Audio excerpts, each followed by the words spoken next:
오늘은 여러분들께서 가장 궁금해하는 고대의 삼국시대, 삼국시대의 고구려, 백제, 신라는 과연 한반도에 있었는가? 한반도에 있지 않았다면 과연 어디에 있는가? 정확히 그 부분에 대해서, 그 위치에 대해서 다 중구난방식으로 조금씩 다르잖아요. 그 부분에 대해서 근거를 명확하게 설명을 드리고 위치를 정확하게 제가 비정을 해드리도록 할 건데요. 한반도에 있는 그 유적과 유물은 무엇인가, 이런 부분들도 굉장히 궁금해했고 댓글에도 많은 분들이 궁금해하는 댓글이 달려 있었습니다. 그 부분에 대해서도 제가 설명을 드릴 겁니다. 지금 일어나고 있는 사건에 대해서, 혹은 3년 전, 5년 전에 일어난 사건에 대해서 정확한 사실관계를 파악을 하려면 수사 기록을 뒤져보고서 판단을 할 수가 있는 거잖아요. 어떤 일이 일어났는지. 그 1500년 전에 일어났던 그 역사적인 사건에 대해서 정확히 알려면 우선 정사의 기록을 먼저 살펴봐야 되는 거거든요. 큰 틀에서 먼저 설명을 드리자면,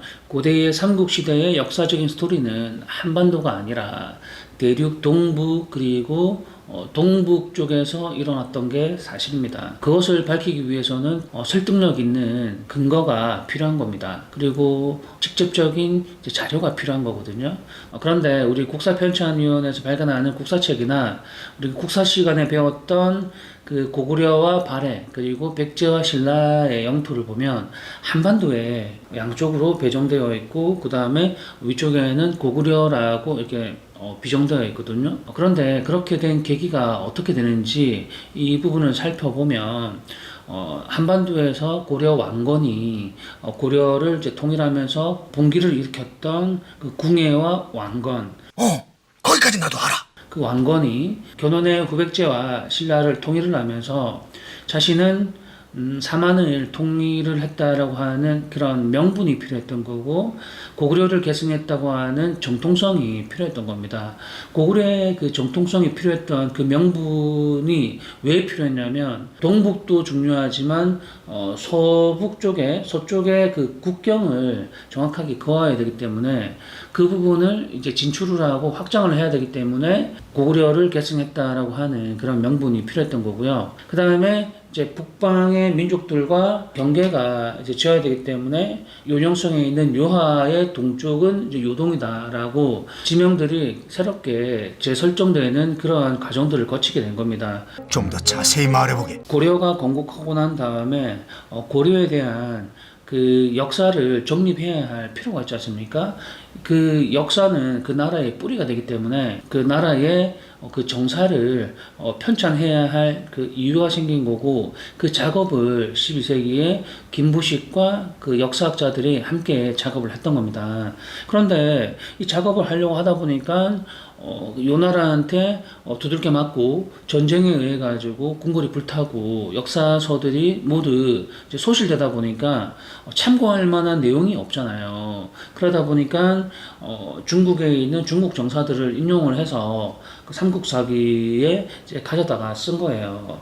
삼국사의 역사적인 스토리는 한반도에서 일어났던 사건이 아니라 대륙 동쪽에서 일어났던 사건인데, 그런데 이 사건을 이제 한반도로 이제 재배열하다 보니까 그 재배열했던 기록이 삼국사기란 말이에요. 이러한 부분들을 적용하지 않고 고대사의 내용을 살펴볼 때 그 삼국사기를 보고서 인용을 하게 된다면 굉장히 많은 혼란과 혼동을 일으키게 되는데요. 우리 학자들 중에서도 이런 부분이 혼동을 거치면서 그 삼국사기를 많이 인용을 해서 거기에 맞게끔, 한반도에 맞게끔 그 영토를 이제 그리다 보니까 이제 그런 지도가 나오게 되는데, 이 시기는 지금 이렇게 고구려, 백제, 신라가 영토를 맞대고 싸우던 혼돈의 시대였죠. 대체 무슨 망발을 하는 게요? 국경 면적이 연해주까지 포함하다 보니까 고구려 최대 전성기보다 영토가 더 넓었던. 던치도 않다. 우리 국사편찬위원회에서 나온 내용을 이런 식으로 내가 그따위 거짓말에 또 속을 줄 아느냐? 이 결과물을 이렇게 가볍게 무시하신다면 대화를 하자는 건 아니죠. 닥치라 이놈! 왜 장수왕은 평양으로 이동을 했을까요? 수도를 왜 옮겼을까요? 이자의 요설에 속지 마십시오. 광개토대왕이 우리 땅으로 확보시켰던 그 요동을 저자의 요설에 귀를 기울여서는 아니 되옵니다. 우리 주류 강단에 많은 학자들이 정설이나 이제 통설로 삼국사기에 관한 부분들을 이제 많이 인용해가지고 사용되고 있는데요. 굉장히 안타까운 현실입니다. 우리가 역사를 해석할 때 고려사 이후의 역사를 해석할 때는 삼국사기나 고려사를 인용해서 해석을 하는 건 맞는데 고려사 이전 고구려와 발해를 해석하거나 그 사건을 들여다볼 때는 삼국사기라던가 고려사 이런 부분들을 인용하거나 들여다봐서는 안 됩니다. 그럴 때는 중국에서 편찬했던 그런 역사서를 살펴봐야 되는데요. 예를 들자면 후한서나 그리고 삼국지, 진서, 위서, 수서, 구당서 그리고 신당서 이런 내용들도 있고 통전이나 자치통감 이런 내용들이 있잖아요. 이런 내용들을 참고해가지고 우리 고구려의 역사나 발해의 역사를 들여다보고 참고하면 그나마 조금 더 객관적인 그런 사실을 확인할 수가 있습니다. 더 헷갈리게 된 이유가 무엇이냐면 대륙에서 넘어왔던 왕건 같은 경우는 고려가 그 신라의 관직이나 관작 그리고 풍습을 유지한 채 사용을 하고요. 결혼 같은 경우도 대륙의 신라나 그리고 당나라의 그런 관작이나 풍습이나 호칭들을 사용을 하거든요. 그런데 정작 한반도에 있던 그 신라는 그런 호칭들이나 관작들을 사용하지 않는다라는 게 그게 굉장히 아이러니하지 않습니까?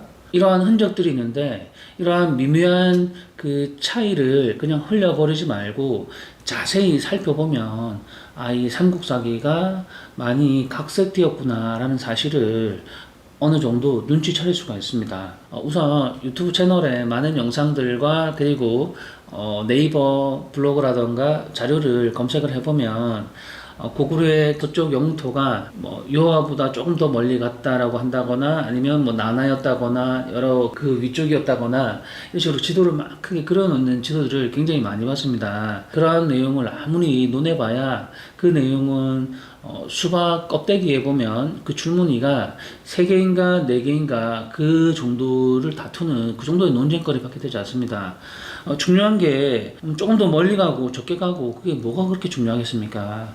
중요한 것은 요동이 어디였는가 그리고 평양이 어디였는가 그 내용이 가장 핵심적인 부분인데 그런 핵심적인 부분은 그대로 있고 북한에 그 평양이 있고 요령성에 그 요하의 동쪽에 요동은 그대로 있는데 거기서 요서 쪽으로 조금 더 많이 갔느냐 그리고 북쪽으로 조금 더 많이 갔느냐 그거는 사실 아무런 의미가 없는 거예요. 북한의 평양이 고려의 평양이다라는 사실을 다시 한 번 더 설명을 드리고 그 이전에 고대의 삼국시대의 그 평양은 북한의 평양이 아니다라는 부분에 대해서 설명을 드렸었는데 제 주장을 증명해주는 그 두 사람이 있는데 그 두 사람은 정말 무시할 수 없는 사람입니다. 그 사람이 누구냐면 후당의 그 당 황제이고 그리고 또 한 사람은 송나라 사신 서공이라는 사람이거든요. 제가 한번 읽어봐드리면 후 당나라의 황제가 왕건에게 조서를 내리는데 그 조서에는 뭐라고 적혀있냐면 933년 3월 5일 음력 신사 그대는 차지한 땅을 평양이라 일컬었으며 군사를 장악하고 재능도 겸비하였다라는 내용입니다. 이 내용이 왕건이 자신이 이제 차지한 땅에다가 그 지역에다가 평양이라고 일컬었다라는 그런 내용이거든요. 평양이라고 불렀다 그런 내용입니다. 평양이 그 위치에 원래부터 그 평양이라고 고정된 값으로 계속해서 평양이라고 불리고 있었고 그 지역이 평양이었다면 굳이 왕건이 그 지역에다가 다시 평양이라고 부를 까닭이 없거든요. 황제가 기존 지명을 단순히 확인하는 형식이라기보다는 왕건이 정치적으로 그리고 상징적으로 그 땅을 이제 평양이라고 칭하였다, 호칭하였다. 여기가 이제 내 시대에는 이제 평양이라고 할 수 있다라고 다시 새롭게 그 지명을 갖다 붙였다라고 이 문맥의 흐름상 알 수가 있습니다. 그리고 송나라 관리의 서경이라고 있는데 선화봉사 고려 도경에 보면 성읍에 대해서 나오는데요. 그거를 제가 한번 읽어봐드리면 고려는 당 이전부터 대체로 평양에 있었으니 평양은 본래 한무제가 세운 낙랑군을 설치하고 당구종이 세운 도부를 세운 곳이다. 당의 기록을 살펴보면 평양성은 안목수의 동남쪽에 있는데 당말에 고려의 군장이 누세에 걸친 험한 전쟁을 걱정하여 점차 동쪽으로 옮겨갔다. 지금의 왕성은 안목수의 동남쪽 천열이 위치하는데 옛 평양 지역은 아니다라고 이제 기록하고 있습니다. 우선은 평양이 한 곳에 이제 고정되어 있는 그 지역은 아님을 알 수가 있습니다. 그렇다면 서공이 기록하고 있는 그 당시 그 현재로 봤을 때 그 북한에 있는 평양은 과거의 평양은 아니라는 부분이 이제 입증이 되는 거거든요. 이거는 이제 1차적인 사료입니다. 서공이 직접 쓴 내용이에요. 하물며 고대의 삼국 기록에서 이 모든 지명이 다 한반도로 옮겨진 것도 억울해 죽겠는데, 그런데 이 내용에서 보면 지금의 압록수마저도 여기서 보는 그 압록수와 고려시대의 압록수와 지금 현재의 압록수가 위치가 다름을 알 수가 있습니다. 동쪽으로 많이 옮겨진 것 같습니다. 그 이유가 무엇이냐면 지금 현재 압록수는 현재 중국과 북한이 경계를 하고 있는 현재 압록수이지 않습니까? 그런데 이 고려시대의 압록수는 지금 현재 있는 압록수가 아님을 설명을 하고 있습니다. 이것도 제가 먼저 설명을 드릴 거지만 동쪽으로 지금 현재 옮겨진 압록수를 이제 기준으로 해가지고 고구려 백제 신라의 그 지도가 배치되어 있단 말이죠. 그렇기 때문에 얼마나 많이 뒤틀리고 많이 축소되었는지 생각해보면 정말 통탄할 일이 아닐 수가 없습니다. 지금 현재 이 압록수가 고려시대에는 어디에 있는지 간단하게 제가 프로파일링을 통해서 밝혀드린다면 압록수 동남쪽에 평양이 있다라고 설명을 하고 있지 않습니까? 압록수의 동남쪽 천여리에 왕성이 있고 그 왕성은 이제 평양이고 얘 평양이 아니다, 이런 내용이 기록에 있는데 서북쪽으로 천여리를 가보면 그 지역이 압록수가 되는 거거든요. 참으로 기발하도다. 지금 현재 북한과 중국과 그 경계를 하고 있는 그 압록수는 천여리가 아니라 실제로 400여리 정도밖에 되지 않습니다. 400여리요. 200km가 채 되지 않는다는 얘기예요. 지금의 평양에서 서북쪽으로 천여리를 가보면 요하 일대에 근접하거든요. 요하 정도로 볼 수 있습니다. 거기가 고려시대의 압록수인 거예요. 그래야지 요하에서 동남쪽으로 천여리를 가면 지금의 평양에 도달할 수가 있습니다. 여러분들께서 한번 확인을 해보시기 바랍니다. 하면 우리가 무엇을 어찌해야만 하옵니까? 제 의견에 동의하십니까? 동의하신다면 구독과 알림 설정을 해주시면 좋을 것 같습니다. 요하 동쪽에 있는 그 요동은 한반도에는 고려와 북방민족이 서로 다투고 싸웠던 그 뺏고 빼앗겼던 그 천년의 역사가 있고 그런 요동이고요. 그리고 실제로 그 삼국사에서 말하는 그 요동은 후삼국 이전에 발해와 고구려 그리고 고조선, 그때 북방의 민족들이 중원의 그 황제국과 서로 2000년 동안 서로 뺏고 빼앗기는 그런 과정이 있었던 그런 요동입니다. 오늘은 여러분들께서 가장 궁금해하는 고대의 삼국시대, 그 중에서 이제 고구려에 대해서 얘기를 할 건데요. 고구려의 요동은 어디였으며 평양은 어디였는가, 그 부분에 대해서 제가 정확히 설명을 드릴 건데요. 그러면 고구려 시대와 발해 시대 때의 요동은 어디인가, 그리고 평양은 어디인가, 이 부분에 대해서 제가 설명을 드려야 되잖아요. 저는 태행산맥 북쪽에 백석산이라는 곳이 갈석이라고 저는 생각을 하는데요. 백석산과 발해만의 그 사이가 요동이라고 할 수가 있고, 그곳이 이제 요동이라고 증언을 해주는 또 두 사람이 있는데요. 그 두 사람이 누구냐면 또 무시할 수 없는 그런 사람입니다.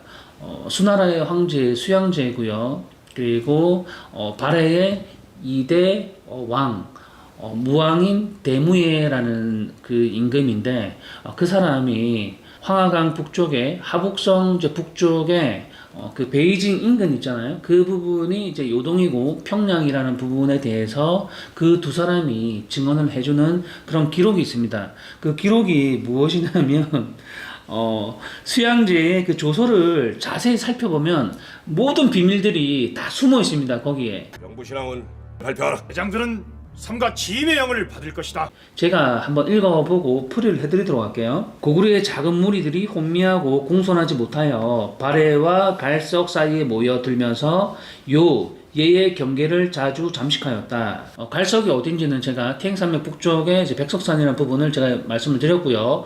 그 다음에 이제 요가 어디냐 하면 우적도를 보면 황하강 그 북쪽에 보면 이제 요라는 지명이 있습니다. 요가 어딘지 대략적으로 위치가 나오지 않습니까? 그렇다면 이제 얘는 어딘지 그 부분을 알아야 되잖아요. 조선전을 보면 이제 얘라는 위치가 있는데 얘는 남쪽으로 진안과 북쪽으로는 이제 고구려 옥저와 접하였고 동쪽으로는 큰 바다에 닿아 있으니 오늘날 조선의 동쪽이 모두 그 지역이다. 호수는 이만이다. 굉장히 좀 작은 나라였다라고 이제 볼 수가 있는데요.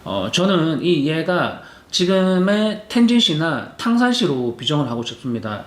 그 지역이어야만이 오른쪽에는 대해가 있고 그리고 북쪽으로는 이제 고구려가 있고 평양이 있으며 그리고 동북 방향으로는 이제 동옥저가 있다라고 이 모든 게 위치적으로 일치할 수가 있습니다. 마찬가지로 동옥저 같은 경우도 고구려의 계마대산의 그 우측에 동옥저가 있다라고 이렇게 소설을 하고 있는데 큰 바다에 접하고 살고 있다. 그 지형은 동북쪽으로는 좁고 그리고 서남쪽으로는 길어서 그 길이가 1000리 정도 된다.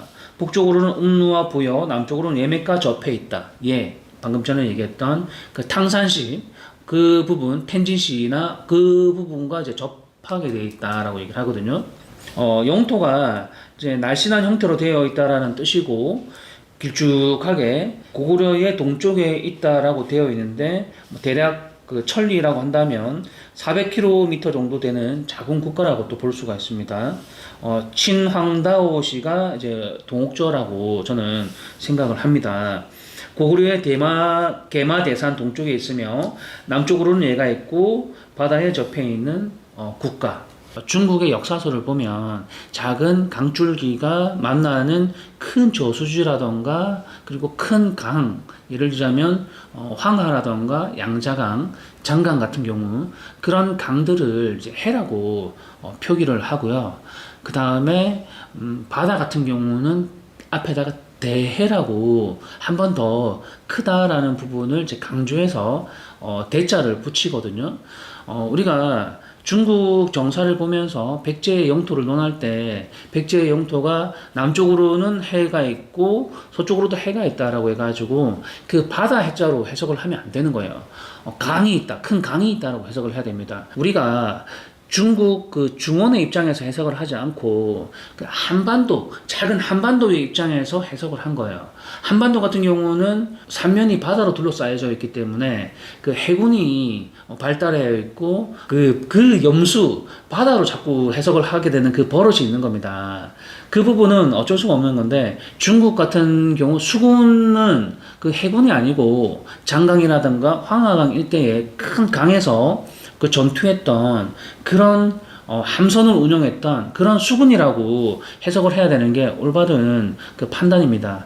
이해하셨죠? 자네의 분석이 아주 마음에 들어. 그렇기 때문에 이 예라던가 동옥저를 설명을 할 때 대해라고 표기를 하고 있는 거거든요. 분명히 해와 대해는 다릅니다. 그리고 해와 강은 다르고요. 강은 정말 작은 강줄기를 얘기하는 거고 그 강줄기와 만나서 큰 강을 이루는 것은 해. 그리고 그 해보다 훨씬 더 큰 대해는 이제 바다를 뜻하는 염수, 바다를 뜻하는 것입니다. 이해하셨나요? 자네가 내 속을 후련하게 해주었어. 류나 수양제 그 자기 신의 아버지를 죽이고 어느 놈들이야? 황제에 등극하고 나서 군사 250만 정도를 대동해가지고 요동 정벌을 하게 되는 거예요. 실제 그 250만 중에서 전투병력이 113만입니다. 다시 수양제의 조서로 돌아와가지고 제가 조서를 한번 읽어봐드리도록 하겠습니다. 비록 한과 위가 주륙을 거듭하여 소굴이 잠시 기울었으나 난리로 막힌 곳이 많아지니 종족과 불악이 다시 모여 지난 시대에 냇물과 소풀을 모으고 씨를 뿌린 것이 본창하니 오늘날에 이르렀다. 저 중화의 땅을 돌아보니 잘라져서 오랑캐가 부류가 되었고 여러 해의 지남이 오래되어 악의 쌓임이 이미 가득 찼다. 이 말이 무엇이냐면 한나라 때와 이제 위나라 때를 설명을 하는 것 같은데 한나라 때 조선이 멸망을 하고 그 지역에 한사군을 설치를 하지 않습니까? 낙난군 그리고 현투군, 임둔군 뭐 이렇게 뭐 설치를 하는데 그리고 위나라 때 광구검에 의해서 잠시 쫓겨나가지고 동옥저 쪽으로 피신을 하잖아요. 그 부분을 얘기하는 것 같습니다. 하늘에 도는 음란한 자에게 화를 내리니 망할 징조가 이미 시작되었다.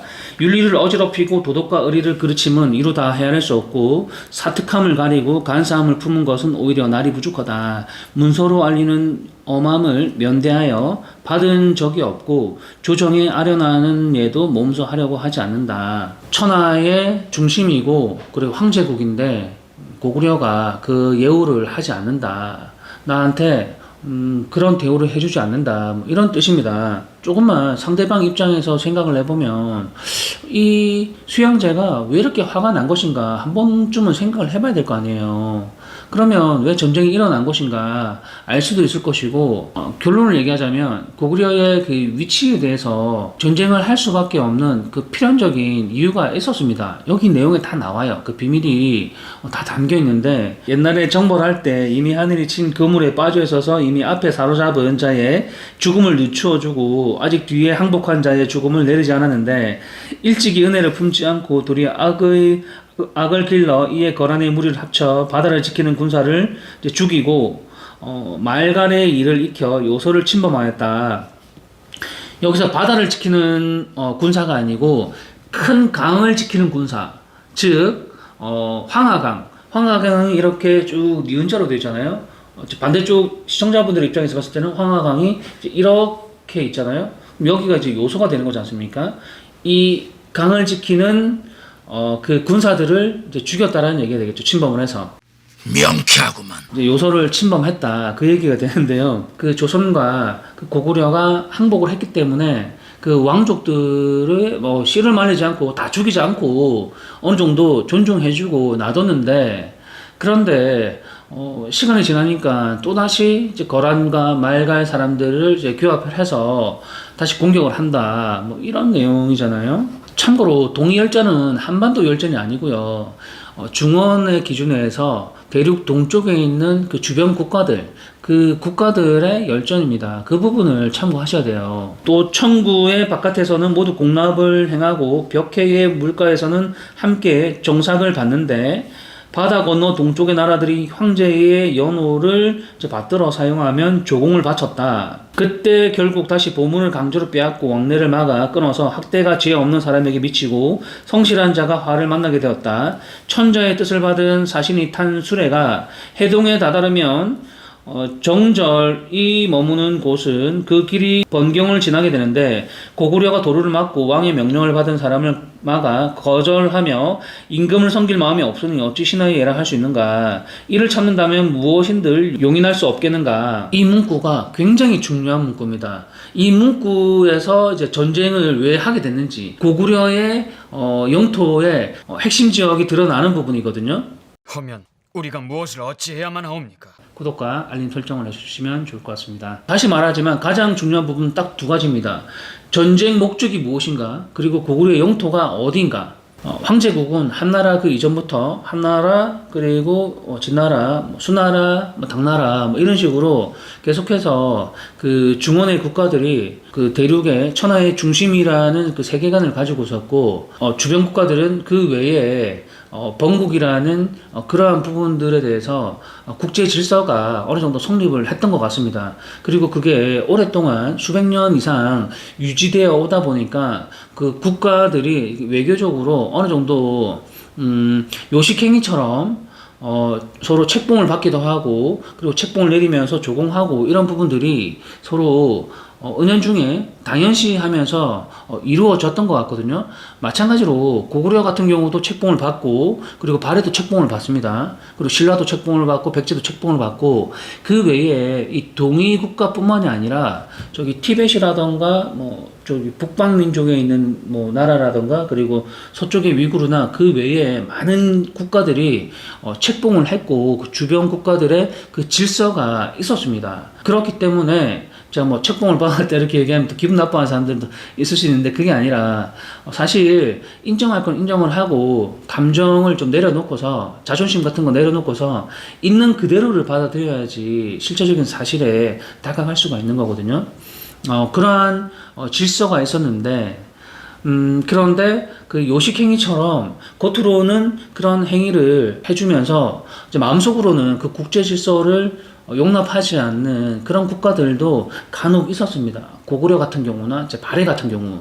그렇기 때문에 제가 이제 고구려와 발해에 대해서 설명을 드릴 건데, 고구려와 발해 외에 다른 국가들 외에도 그런 국가들이 이제 북방의 민족들도 있긴 있었습니다. 그런데 그보다 힘이 약했던 백제라던가 신라라던가 그리고 그 외에 다른 어떤 국가들은 그렇게 당나라를 뭐 침범하거나 아니면 그 국제 질서의 그 황제국의 그 질서를 깨트리려고 하려고 했던 그 나라는 사실 많지 않았습니다. 거의 없었다고 해도 무방하고요. 부삼국 시대에 뭐 요나라나 금나라 뭐 이런 나라들은 뭐 두말할 나위가 없고 아예 그 국제 질서를 무시해버리고 자신들이 그냥 황제라고 칭해버리지 않습니까? 다시 원점으로 돌아와서 수양제의 조서를 읽어보면 수양제가 굉장히 화가 많이 나긴 난 것 같아요. 어떤 내용이냐면 본문 내용에 보면 황제도 화가 났고 자신들에게도 이제 학대를 해가지고 화가 미쳤다는 그런 뜻인데요. 천저의 뜻을 받은 자신이 탄 수레가 해동에 다다르면 정절이 머무는 곳은 그 길이 번경을 지나가게 되는데, 고구려와 이제 국경선이라고 보면 될 것 같고, 정절은 이제 황제가 사신이나 장수에게 내리는 권위의 상징 같은 거, 뭐 깃발이라던가 예를 들자면 뭐 암행어사 같은 것처럼 이제 표식이 있잖아요. 마찬가지로 황제가 보여준 표식, 그거를 보여줬음에도 그걸 무시하고 가로막는다는 거죠. 통행을 쉽게 안 해준다는 거죠. 감히 황제 폐하의 명을 받아 모신 사신들을 이렇게 기다리게 하다니. 그러니까 이 도로를 막고 명령을 받은 사람을 막아서 이제 거절을 하니까 임금을 섬길 마음이 없으니 어찌 신하의 예라고 할 수 있는가라는 것이죠. 고구려가 뭐 신하라고 생각을 안 하나 보죠. 뭐 그렇지 않나요? 아무튼 답은 이미 나왔습니다. 중원의 황제국가 동방에 여러 국가들이 있는데, 그 국가들이 자신들이 오고 가면서 왕래를 하는데, 국가들은 황제의 연호를 쓴단 말이죠. 이 연호를 쓰기 때문에 조공을 하고, 고구려가 그 가운데에 있으면서 통행료를 받고, 그리고 그 자신들을 황제를 아직 면접하지도 않았는데 그 미리 고구려의 국왕한테 가서 보고를 해야 되고 그렇단 말이죠. 황제의 사신을 영접하는 것은 오랜 관례가 아니오. 보물이라는 거는 뭐냐면 아마 그 나라의 특산품인 것 같아요. 그 특산품들을 일부 떼어주거나 통행료로 주거나 뭐 그렇게 한 것 같습니다. 그래도 그 고구려를 지나려면 고구려의 국왕을 아련을 해야 되는데 그냥 통행세만 줄 수는 없는 거고, 당연히 뭔가 또 특산물을 떼어다가 또 줘야 되는 거잖아요. 명색이 한 국가를 지나가고 국왕을 뵙는데, 그러다 보니까 황제의 입장에서는 나한테 들어와야 되는 이 보물들을 고구려가 중간에서 가로챈다 이거예요. 그러니까 화가 치미는 거예요. 그 황제의 체면이 말이 아닌 거예요.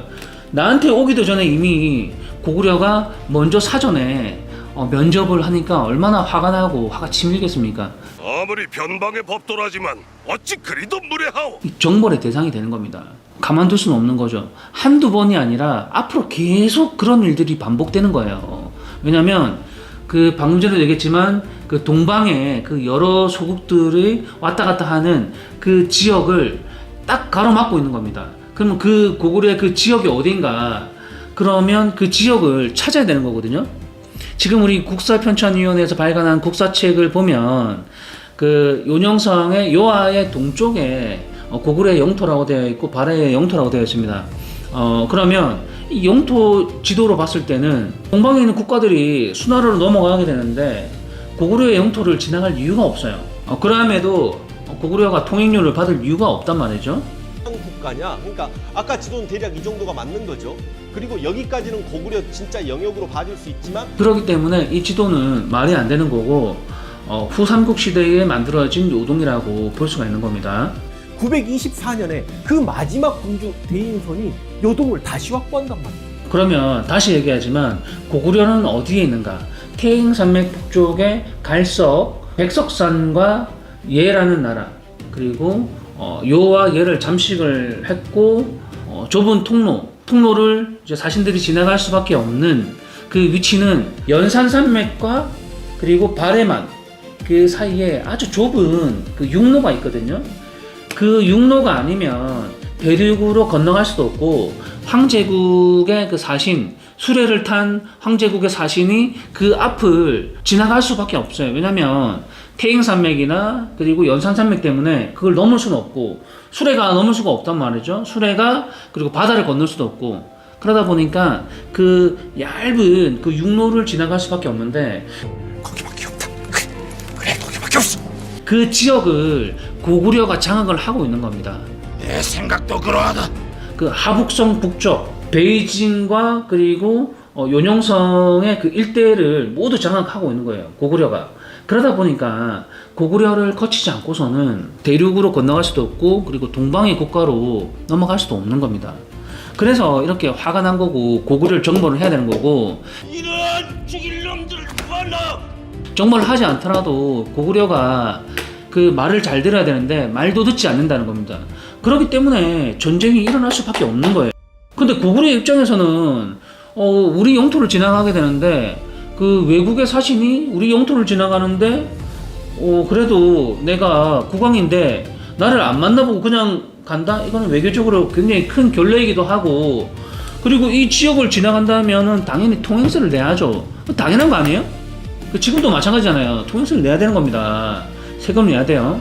그게 무슨 소리야? 고구려 입장에서 걔네들은 자신들의 터전이고 자신들이 오랫동안 있어왔던 역사란 말이에요. 뿌리란 말이죠.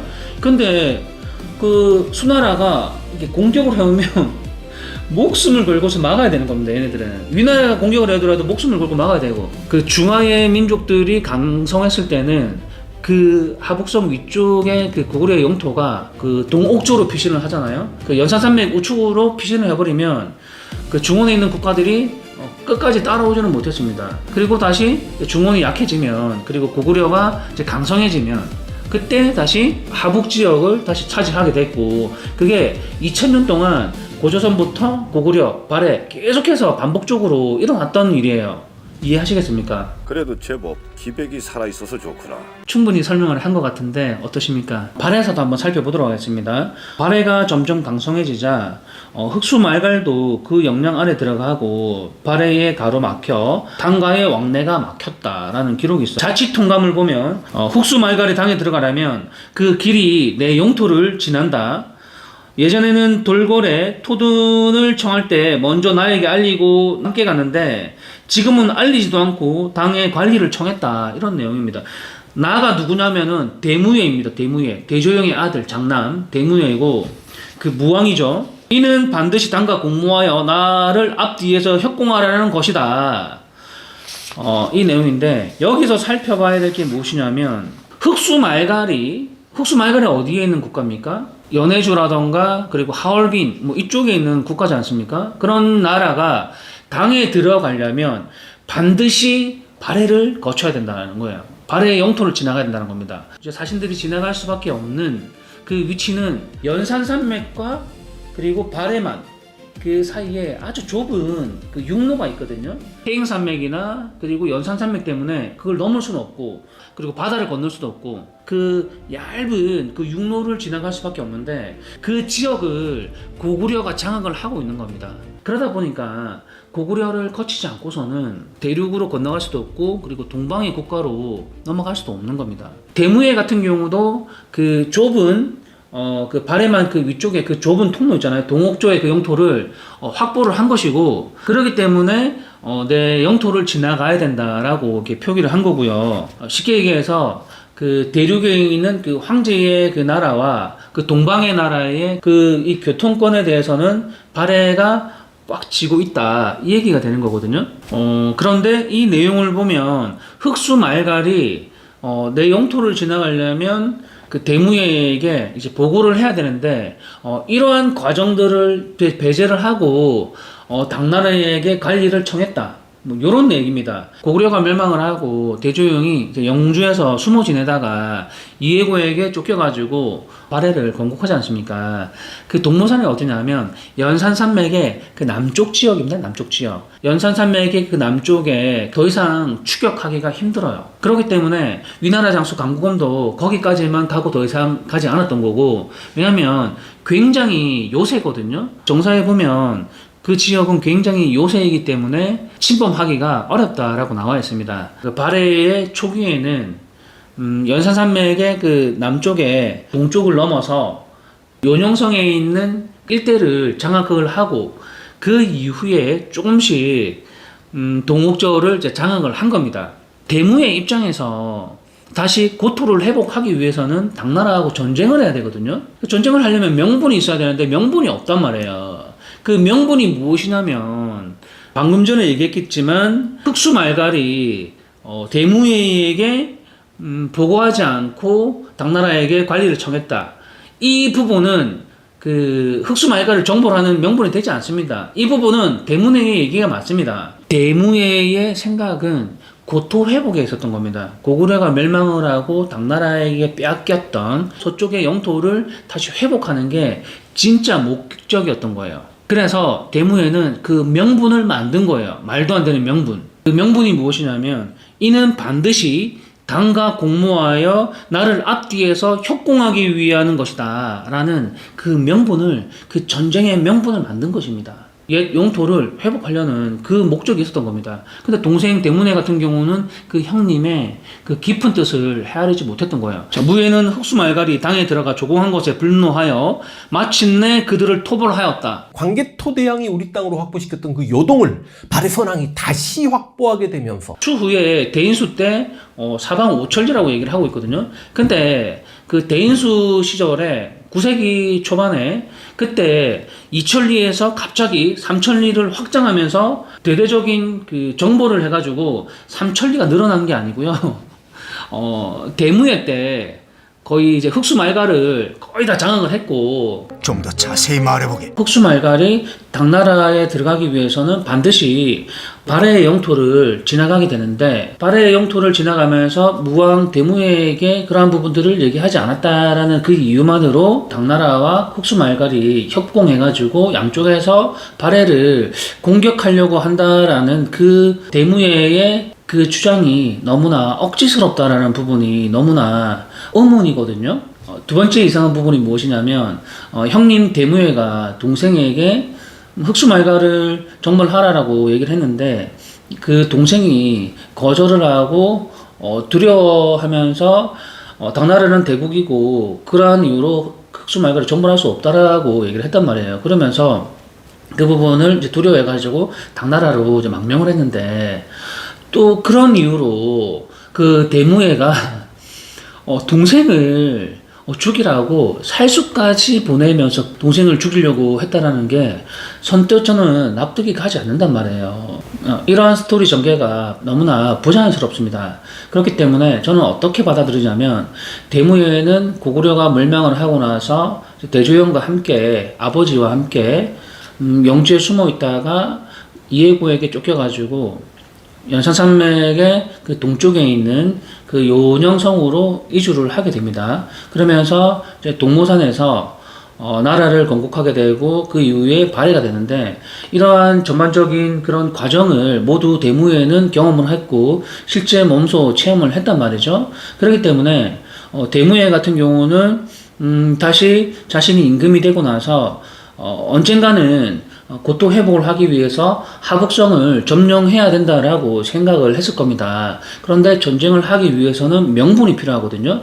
그 전쟁에 준하는 그 명분이 필요하단 말이에요. 그런데 그 명분이 없다 보니까 때를 기다리고 있었는데, 때마침 흑수말갈이 발해를 지나면서 무왕에게 보고하지 않았다는 거예요. 그런데 그 무왕이 이러한 그 행위를 옳다구나 하면서 억지스럽게 전쟁의 명분을 만든 겁니다. 예를 들어서 이세민이 고구려를 정벌할 때, 그리고 수양제가 고구려를 정벌할 때 억지스럽게 조서를 내리면서 고구려 정벌의 이유를 만들지 않습니까?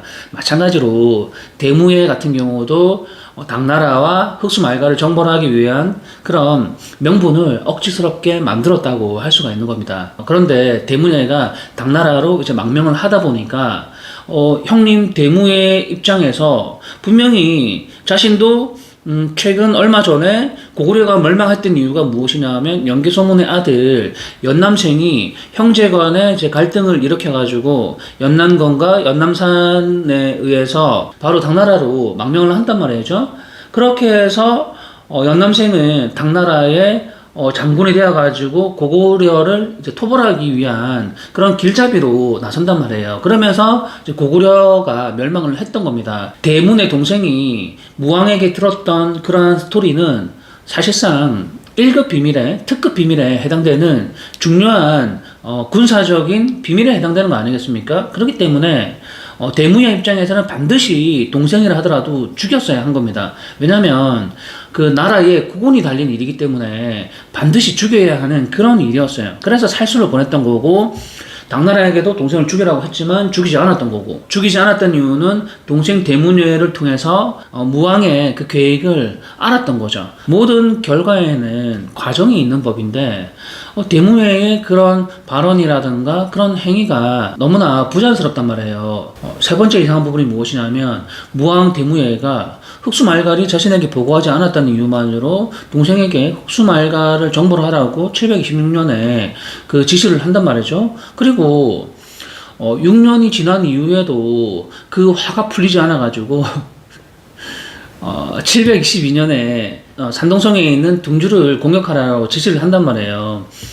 거의 5년이 지났는데도 화가 풀리지 않아가지고 무슨 성격 파탄자도 아니고 그런 개인적인 감정 때문에 그 당나라의 그 한 지역을 정벌 하라고 보낸다는 게 말이 됩니까? 나는 도대체 못 알아듣겠어. 그렇게 등주를 공격했는데 그 이후에 아무런 전쟁이 일어나지 않았다?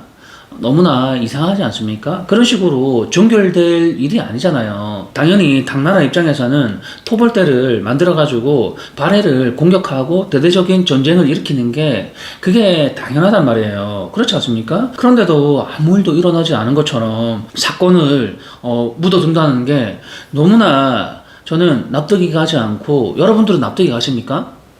둘 중에 하나일 겁니다. 기록이 잘못되었다거나 아니면 그 기록을 배제를 하거나 그 기록에 대한 해석을 엉터리를 했다거나. 이유는 그 둘 중에 하나밖에 없는데 저는 후자라고 봐요. 발해의 자료가 너무나 없다? 아니요. 자신들의 입맛에 맞는 그런 기록과 그런 자료가 없다라는 뜻이지 실제로 발해의 자료가 없다라는 그런 뜻이 아닌 거예요. 발해의 자료와 기록은 차고 넘칩니다. 제가 볼 때는 그렇습니다. 그리고 733년 제가 당현종 개원 21일 정월 대문외를 유주로 보내 군사를 일으켜 발해를 토벌하게 하였다. 또 사신을 신라에게 보내서 발해의 남쪽 길로 발해를 공격하게 하였다.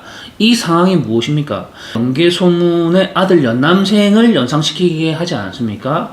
대문외가 결국은 당나라의 그 앞잡이가 되어가지고 733년 1월달 그 겨울에 발해를 공격하는 당나라의 앞잡이 장군이 된 겁니다. 어떻게 된 게 참 연개소문의 아들도 그렇고 대조영의 아들도 그렇고 참으로 이게 딱하죠. 그리고 출전 삼국사기 성동왕 32년에도 보면 신라의 왕이 이찬 김사란에게 명하여 군사를 이끌고 출병하게 하였다라는 그런 기록이 있습니다. 한민족 대백과 사전을 살펴보면 7월 32년 9월 5일경 발해가 당의 등주를 공격했다라는 기록이 있는데요. 산동성은 신라의 영토인 겁니다. 그 신당서에 보면 신라의 영토는 남북으로 삼천리이고 동서로 천리거든요.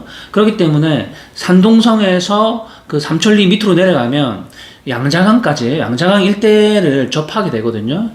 그래야지만이 이제 이 신당서라던가 모든 사료와 근거가 일치하는데, 한반도의 신라라고 본다면 그 부산에서 북쪽으로 삼천리로 올라가면 어디에 해당되냐면 하얼빈에 해당됩니다. 하얼빈. 그 신라가 통일신라를 한다고 하더라도 지금 기록 신당서에 보면은 통일신라 같지도 않고, 좌로는 이제 백제가 있다라고 얘기를 하는 거 보면 통일신라 같지는 않거든요. 그러면 신라가 남에서 북쪽으로 삼천리라면 하얼빈에 해당이 되는데, 이거는 기록과 맞지 않는 거고요.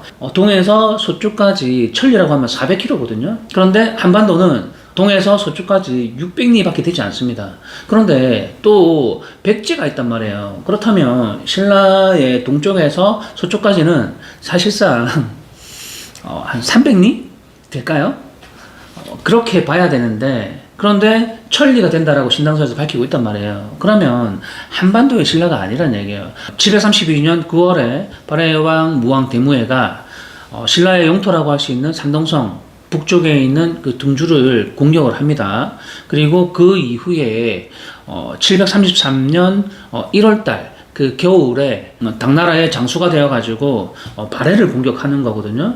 고구려가 멸망할 당시에 그 당나라의 장수였던 연남생의 그런 모습과 대문해의 그런 모습들이 오버랩되면서 똑같은 일들이 반복되지 않습니까? 그런데 결과는 정반대라는 겁니다. 고구려 같은 경우는 그 연남생 때문에 고구려가 멸망을 했지만 지금 같은 경우는 정반대의 결과가 일어나거든요. 제가 한번 읽어봐 드릴게요. 733년 윤 3월 발해가 거란의 가도르를 후원하여 당군을 하북선 천안현 북쪽에서 괴멸시킨 전투라고 이제 설명을 하고 있는데요. 그 하북성 천안현 북쪽이면 태행산맥 그 북쪽이 마도산이라고 할 수 있거든요. 그 마도산 전투를 지금 한민족 대백과 사전에서 설명을 하고 있는 내용인데요. 그는 발해궁왕 대무해의 동생 대문해를 유주 지금의 중국 북경 일대로 보내 군대를 발동케 하였다. 한편 같은 달 21일에 신라 왕족인 김사란을 신라에 파견하여 남해의 발해의 남쪽 변방을 공격하게 했다. 이러한 당의 양동 작전에 대응하기 위해 발해국왕 대무해는 당의 적대적인 거란의 가도르를 돌궐과 함께 후원하였다. 당의 발해 침공이 가시화되고 있는 가운데 그해 3월에 당군과 가도르가 이끄는 거란 돌굴군이 마도산에서 격돌하여 대규모 전투가 벌어졌다. 3월 6일 발해의 후원을 받은 거란의 가도르와 거란 돌굴 군사에 인솔하여 당군을 먼저 공격하였다. 같은 달에 유주절도사 설초록이 부총관 곽영걸, 오극근, 오지의 나수충 등을 출동시켰으나 부총관 곽영걸 휘하의 1만 정예 기병은 유감 마도산 주변에서 가도르 휘하의 군에게 전멸당했다. 1만 당나라의 군사 1만이 전멸당했다라는 얘기를 하고 있는 거거든요. 한창여지 권 6권을 보면 가도르를 후원했던 발해 군대가 마도산에 도착한 것은 마도 전투 직후였다. 발해군의 마도산 도착 소식이 전해지자 당은 진군해오는 발해와 돌궐 기병을 막기 위해 깊이 3장에 달하는 참호를 400리에 걸쳐 팠다라고 한다. 이로써 발해의 화북 진공은 저지되고 더 이상 남쪽으로 진격할 수 없었다라는 내용입니다. 참호라고 한다면 땅에다가 구덩이를 판다는 얘기인데 그 구덩이를 군데 400리 가까이 팠다는 얘기거든요. 이 전쟁을 통해서 발해왕 무왕이 대무해가 황하강 북쪽에 그 하북성 일대를 전 지역을 모두 장악했다라고 보는 게 타당합니다. 당나라의 군대가 이렇게 거란족과 그리고 돌궐 발해의 이제 군사력에게 전멸을 당하게 되자 신라의 입장에서는 산동성의 그 북쪽 있는 그 텐진시 그 지역을 아마 공격을 하려고 하니까 1월에서 3월이지 않습니까? 그러니까 엄청나게 추웠을 거고 이제 폭설이 내렸을 겁니다. 그런데 그 폭설 같은 경우는 이제 핑계에 불과하고 어차피 당나라가 전멸을 당한 입장에서 더 이상 신라가 혼자 자체적으로 진군을 해봐야 이길 수가 없단 말이에요. 이미 전세는 기울었는데 신라의 군대를 일으켜가지고 사실상 북쪽을 치는 거는 자살 행위에 불과한 겁니다. 그래서 이제 후퇴하려고 하는 그 각을 보고 있었는데 그런데 마침내 폭설이 내리니까 자신들이 이제 후퇴하는 그런 명분을 얻어가지고 아무것도 할 수 없었다. 그래서 이제 후퇴를 했다라고 얘기를 하는 거예요. 그 한반도 신라에서 북쪽으로 칠 수가 없어요. 지금 이 전쟁은 당나라와 신라의 연합군인 것이고 이제 북쪽 같은 경우는 돌궐과 거란과 합체해가지고 당나라와 함께 전쟁을 일으켰던 그런 국제적인 전쟁인 겁니다. 그런데 이런 국제적인 전쟁에서 그 무왕 대무해가 승리를 이끈 거예요. 이 사람은 외교적이라던가 정치적으로 정말 천지적이고 정말 멋지지 않습니까? 고구려의 역사상, 발해의 역사상 전무후무한 그런 업적을 남긴 겁니다. 고구려의 임금들 중에 이런 역대급이 있었나요? 없었단 말이죠. 그런데 우리 역사학계는 이러한 부분들에 대해서 전혀 얘기를 하고 있지 않습니다. 얘기를 하지 않는 이유가 무엇이냐면 지금 현재 국사책에 지도로 그려져 있는 그 발해의 영토를 보면 사실상 너무나 왜소하지 않습니까? 그런데 이러한 전쟁 기록과 이 발해의 영토를 이러한 발해의 영토와 이제 충돌을 일으킨단 말이에요. 그러다 보니까 이러한 전쟁 기록을 연구하지 않고 축소시키거나 언급을 하지 않는 겁니다. 이해하시겠습니까? 국경 면적이 연해주까지 포함하다 보니까 고구려 최대 전성기보다 영토가 더 넓었던 당치도 않다. 광개토대왕이 우리 땅으로 확보시켰던 그 요동을 발해 선왕이 다시 확보하게 되면서 발해의 기록이라던가 자료가 없는 게 아니고요. 자신들의 입맛에 맞는 기록이나 그런 자료들이 없을 뿐입니다. 지금 대한민국의 역사학자들 다 바보가 아니란 말이죠. 그 많은 연구 성과와 또 중국 내에 있었던 그 많은 연구 성과를 무시하기에는 분명히 문제가 있기 때문에 발해의 기록과 자료는 엄청나게 많고 넘쳐납니다.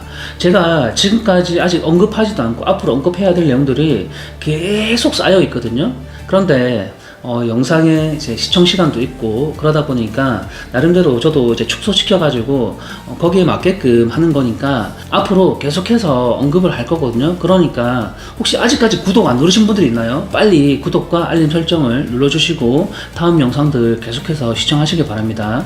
그리고 제가 네 번째 거론할 부분은 무엇이냐면 당나라가 멸망하게 된 주된 원인은 9세기 후반에 황소의 난이 일어나면서 그리고 이제 10세기 초에 904년, 907년 뭐 이때 당나라가 이제 멸망을 하지 않습니까? 거란이 이때다 싶어가지고 대륙으로 이제 내려오게 됩니다. 요서에 있던 그 거란이 요동을 태행산맥을 넘어서 요주를 이제 장악을 하게 되는 거예요. 하북성을 장악을 하게 되는데 10세기 초반에 거란은 대륙으로도 내려오게 되고 그리고 요소를 넘어서 요동을 침범해서 그 하북성 일대를 어느 정도 장악을 하게 됩니다. 그러면서 908년, 912년에 발해 영토였던 그리고 행정구역이었던 그 요주에다가 요주자사를 임명하게 되고 요사에 보면 요주 지역에다가 거란의 백성들을 이제 요주로 이주를 시키는 그런 작업들을 합니다. 그러면서 발해가 요주자사 장수실이라는 그 행정관리를 죽이고 그 일대를 침범을 한단 말이에요. 그러면서 요 나라가 925년부터 군대를 일으키게 되고 전쟁을 통해서 발해가 이제 멸망을 하게 되는 겁니다. 우족도를 보면 우족도는 당나라에 만들어진 지도입니다. 근데 황하강 북쪽에 보면 이제 요라는 지역이 있잖아요. 그 요가 무너지면서 그 지역에다가 이제 요주가 생겨난 건데 요주는 황하강 그 북쪽에 보면 그 행정구역에 그 요주가 있습니다. 대청강로도의 그 황하강 북쪽에도 요주라는 지명이 있고 그리고 천하고금 대충편람도의 그 지도를 보더라도 황하강 그 북쪽에 요주라는 지명이 있습니다. 그리고 혼일강리 역대 국도의 그 지도를 보더라도 황하강 북쪽에 요주라는 그 지명이 있습니다. 그 황하강 바로 북쪽이 요주라고 할 수 있는 거고 이 지역을 발해가 모두 장악을 했다. 언제? 대무해 때 장악을 한 것이고 그 733년에 그 대대적인 국제 전쟁을 통해서 그 황하강 북쪽을 발해가 모두 장악을 했던 겁니다. 924년에 그 마지막 군주 대인선이 요동을 다시 확보한단 말이죠. 그러니까 발해가 멸망하기 2년 전에 발해가 요동을 공격해서 그 요동을 장악하고 있었던 요나라 요주의 자사를 죽입니다. 명백한 증거가 있는데도 잡아 떼시라는 게요.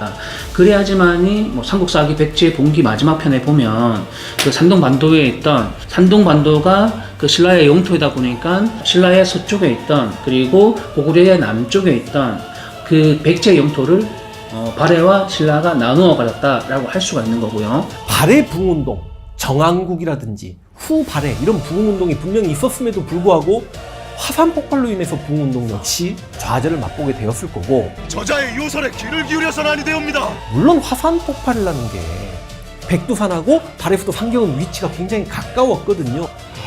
그 백제의 그 의자왕의 손자가 백제를 다시 이끌려고 당나라에 갔는데 이미 나누어 가졌기 때문에 없는 거잖아요.